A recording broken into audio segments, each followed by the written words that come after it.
po ay nananatili na walang anumang banta ng sama ng panahon. Sa loob at labas ng ating area of responsibility, easterlies pa rin o mainit na hangin na mula sa Pacific Ocean ang umiihip po ngayon sa malaking bahagi ng ating bansa. Mayroon pong frontal system na nasa northeast ng Cagayan at northeasterly surface wind flow ang umiihip po o dumadaloy hanggang dito sa northern part ng northern Luzon.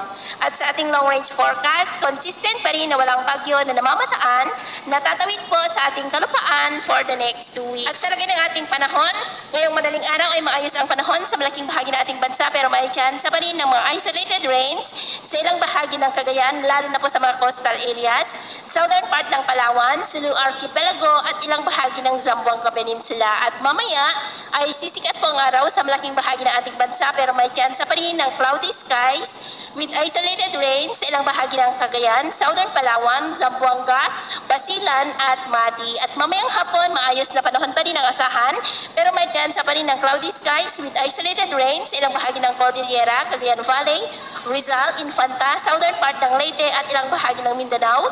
Kaya kung lalabas tayo sa ating mga tahanan, ugaliin naman po natin lagi ang magdala ng kahit anong panangga natin sa init ng araw at proteksyon na rin po sa mga biglaang buhos ng ulan.